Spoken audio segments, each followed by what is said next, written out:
पालिका के कार्य। पहला कार्य है विधायी कार्य अर्थात लेजिस्लेटिव फंक्शनल।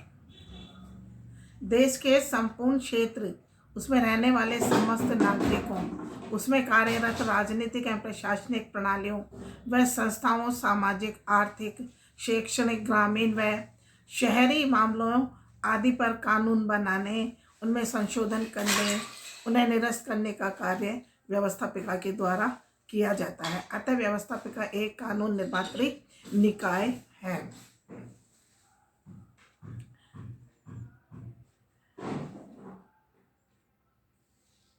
Number 2, budget. अधिकांश देशों में प्रत्येक वर्ष सरकार के आय व्यय के विवरण को व्यवस्थापिका में पारित करवाया जाता है। इसमें पिछले वित्तीय वर्ष में हुए व्यय एवं आय के साथ साथ आगामी वित्तीय वर्ष में होने वाले संभावित व्ययों एवं आय का विस्तृत ब्यौरा दिया जाता है। इसे बजट भारत में वार्षिक वित्तीय विवरण कहा जाता है। इसमें देश के लिए आर्थिक नीतियों, नए करों की घोषणा व जनता के कल्याण हेतु नीतियों, योजनाओं व कार्यक्रमों का भी विस्तृत विवरण दिया जाता है। बजट सामान्यतः वर्ष के प्रारंभ अर्थात 1 फरवरी को प्रस्तुत किया जाता है। बजट वित्तीय मामलों के जो मंत्री या स्वयं प्रधानमंत्री द्वारा सिर्फ निचले सदन में प्रस्तुत किया जाता है, जहां पर इस पर विस्तृत चर्चा और मतदान होता है। निचले सदन में पारित होने पर उसे उच्च सदन में भेजा जाता है, जहां पर इसमें विचार विमर्श किया जाता है। उच्च सदन इसे पारित तो कर सकता है या अपनी सिफारिशों के साथ लौटा सकता है, लेकिन उच्च सदन की सिफारिशों को मानने के लिए निम्न सदन बाध्य नहीं होता है। नंबर 3 है अन्य वित्तीय कार्य। व्यवस्थापिका जो है वार्षिक वित्तीय विवरण के अलावा भी कई आर्थिक कार्य संपादित करती है। विधायिका या व्यवस्थापिका किसी भी कर को लगाने, हटाने, कम करने, परिवर्तित करने तथा विनियमन करने संबंधी विधेयक पारित करती है। सरकार द्वारा ऋण लिए या दिए जाने, किसी संपत्ति को बेचने या अधिकृत करने संबंधी विधेयक भी व्यवस्थापिका द्वारा पारित किए जाते हैं। इसके अतिरिक्त देश की संचित निधि से धन निकालने या उस पर भारित करने के लिए भी व्यवस्थापिका में विधान बनाना आवश्यक है। संविधान संशोधन करना। भारत व अमेरिका जैसे देशों जिनमें लिखित संविधान है या ब्रिटेन जैसे देशों जहां अलिखित या अर्धलिखित संविधान है, दोनों ही व्यवस्थाओं या अन्य देशों की प्रक्रियाओं में भी व्यवस्थापिका संविधान संशोधन में महत्वपूर्ण भूमिका निभाती है। भारत में संविधान संशोधन हेतु लाए गए प्रस्ताव को दोनों सदनों में कुल सदस्य संख्या के बहुमत द्वारा तथा उस सदन के उपस्थित एवं मत देने वाले सदस्यों के कम से कम 2/3 2/3 बहुमत द्वारा पारित करना होता है तथा राष्ट्रपति की अनुमति के बाद यह लागू हो जाता है। निर्वाचन। व्यवस्थापिका विभिन्न पदों हेतु निर्वाचन भी करती है। भारत में लोकसभा, राज्यसभा व राज्यों की विधानसभा मिलकर राष्ट्रपति का निर्वाचन करती है। लोकसभा व राज्यसभा मिलकर उपराष्ट्रपति का निर्वाचन करते हैं। लोकसभा के सभी सदस्य मिलकर लोकसभा अध्यक्ष व उपाध्यक्ष का निर्वाचन करते हैं। राज्यसभा के सभी सदस्य मिलकर उपसभापति का निर्वाचन करते हैं। कार्यपालिका पर नियंत्रण। व्यवस्थापिका द्वारा कार्यपालिका या सरकार के कानूनों, नीतियों तथा बजट की स्वीकृति के अलावा अन्य कई साधनों द्वारा कार्यपालिका को सजग, सक्रिय व एवं जवाबदेह बनाए रखने का प्रयास किया जाता है। इसके अतिरिक्त निर्वाचित प्रतिनिधि विधायिका में बैठकर न केवल देश का भविष्य तय करते हैं, बल्कि जनसाधारण की इच्छाओं, आकांक्षाओं तथा समस्याओं को राष्ट्र के सम्मुख लाने तथा उन पर सार्थक बहस करने का कार्य भी करते हैं। संसदीय प्रणाली वाले राष्ट्रों में जनसाधारण की समस्याओं पर विचार विमर्श एवं प्रश्न पूछने के लिए प्रश्नकाल और शून्यकाल जैसी व्यवस्थाएं की गई है। भारत में संसद सत्र काल के प्रत्येक दिन का प्रथम 1 घंटा प्रश्नकाल के लिए निश्चित रहता है। प्रश्नकाल के समाप्त होते ही दोपहर 12 बजे शून्यकाल शुरू हो जाता है। इन दोनों कालों में कार्यपालिका से 3 प्रकार के प्रश्न पूछे जाते हैं। प्रथम, तारांकित प्रश्न ऐसे प्रश्न जिन पर तारा अंकित होता है और जिनका उत्तर मौखिक रूप से मांगा जाता है तथा उससे संबंधित पूरक प्रश्न भी पूछे जाते हैं। द्वितीय अतारांकित प्रश्न ऐसे प्रश्न जिन पर तारा अंकित नहीं होता है तथा जिनका उत्तर लिखित में मांगा जाता है। तृतीय अल्पावधि प्रश्न ऐसे प्रश्न जो 10 दिन से भी कम अवधि के सूचना द्वारा पूछे जाते हैं।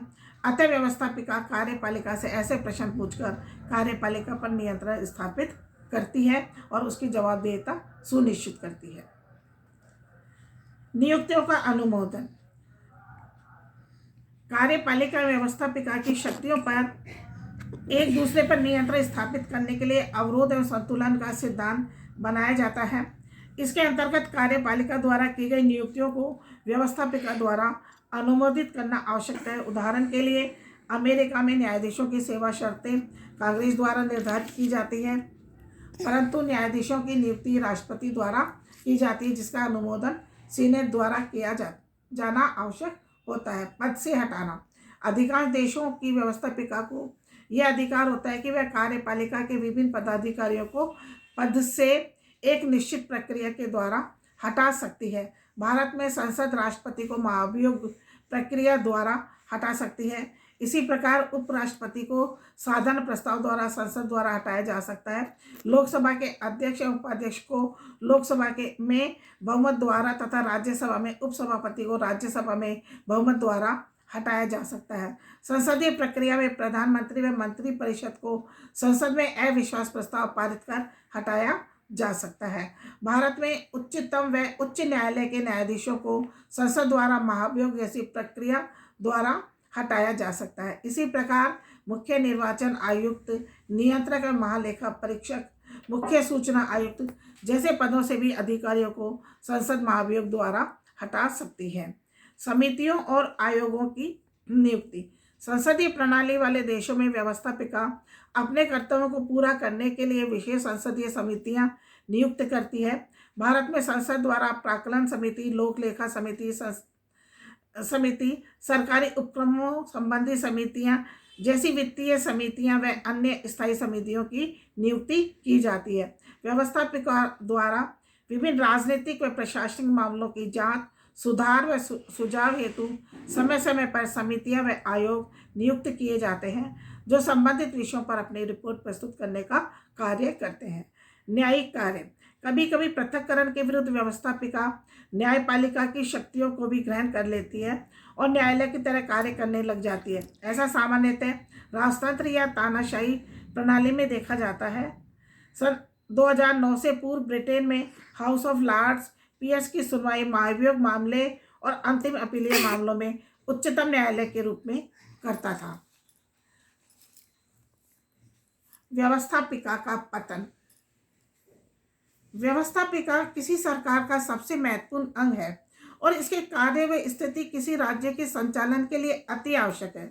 इसके कार्यों पर नजर डालने पर हम पाते हैं कि संपूर्ण सरकार, जिसमें व्यवस्थापिका, कार्यपालिका व न्यायपालिका शामिल है, के कार्यों, संरचना व अधिकार को आधार प्रदान करने का कार्य व्यवस्थापिका द्वारा ही किया जाता है। इस प्रकार की यह संस्था सरकार के अन्य अंगों की जन्मदाता और संरक्षक है। व्यवस्थापिका की महत्वपूर्ण स्थिति के बावजूद भी वर्तमान में इसके महत्व व अधिकारों में पतन की चर्चा चल रही है।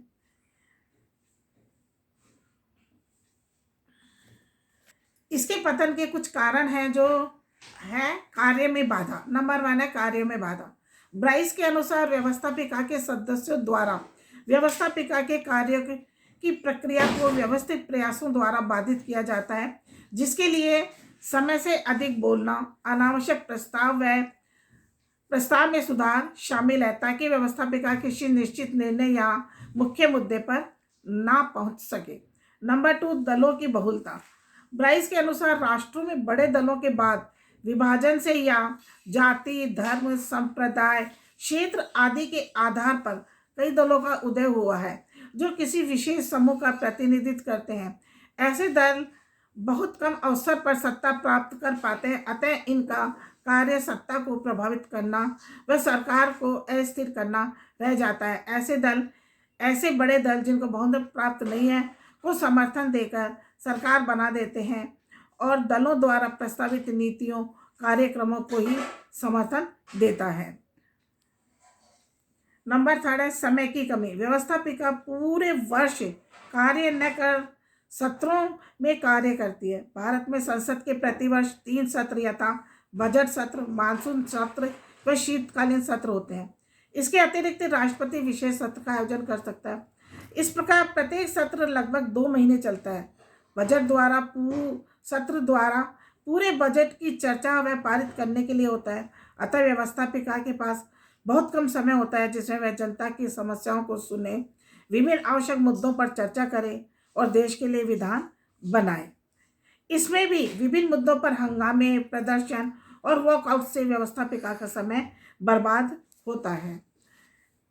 इस प्रकार व्यवस्थापिका द्वारा कार्यपालिका के विभिन्न प्रस्तावों को बिना बहस व विचार विमर्श किए पारित कर दिया जाता है।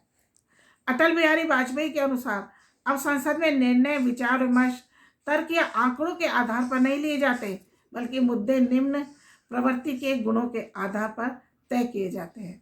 तकनीकी योग्यता की कमी। वर्तमान समय में जीवन के प्रत्येक क्षेत्र में तकनीकी ने अपना स्थान बना लिया है और आमजन तक इसकी पहुंच हो गई है। अब इन तकनीकी विषयों की समझ के बिना इन पर विधान बनाना संभव नहीं है। साथ ही जनप्रतिनिधियों के लिए किसी शैक्षणिक योग्यता के निर्धारित नहीं होने के कारण कम शिक्षित नेताओं द्वारा भी जनता का प्रतिनिधित्व किया जाता है। उपरोक्त दोनों ही कारणों से तकनीकी विषयों या विषयों की विशेषज्ञता के बिना किसी प्रकार का विधान बनाना सिर्फ मजाक का विषय हो सकता है।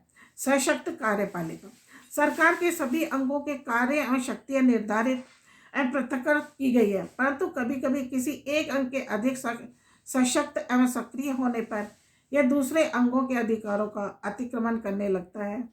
कार्यपालिका को सामान्यतः प्रशासन संचालन के लिए कुछ विशेष आकस्मिक अधिकार दिए गए हैं, जिनका प्रयोग वह व्यवस्थापिका के सत्र में नहीं रहने पर आकस्मिक आवश्यकता के लिए करती है।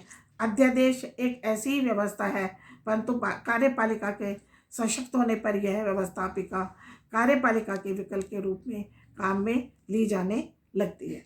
सशक्त मंत्रिमंडल।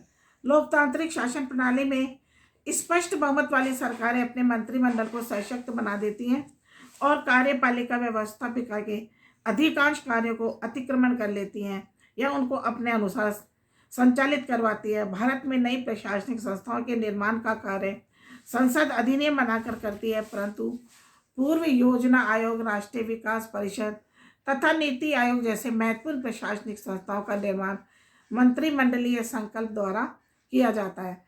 इस प्रकार मंत्रिमंडल व्यवस्थापिका के कार्य संपादित कर व्यवस्थापिका का पतन कर रहा है। प्रदत्त विधायन वह प्रक्रिया है जिसमें कोई उच्च संस्था अपने किसी कार्य व उससे संबंधित अधिकार को किसी अधीनस्थ संस्था को दे देती है ताकि उस कार्य का निष्पादन किया जा सके।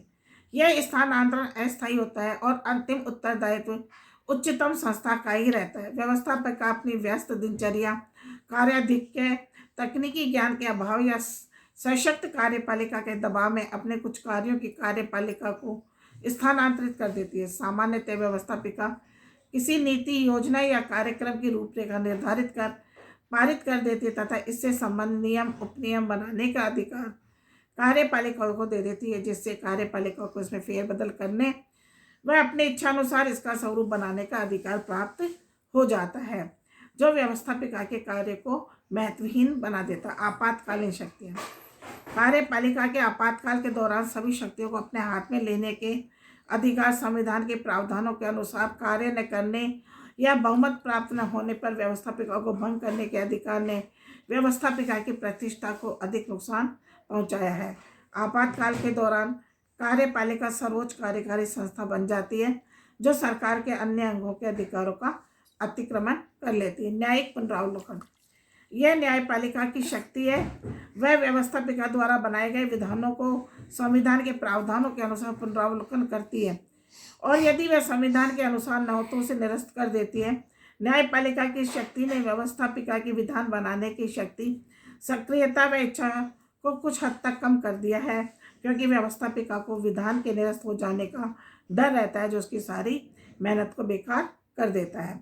कमजोर विपक्ष। लोकतंत्र में विपक्ष की सक्रिय भूमिका लोकतंत्र की संरक्षक मानी गई है, परंतु वर्तमान में विपक्ष सरकार की नीतियों की कमियों का विरोध करने की बजाय संपूर्ण नीतियों व लोगों का विरोध करता है।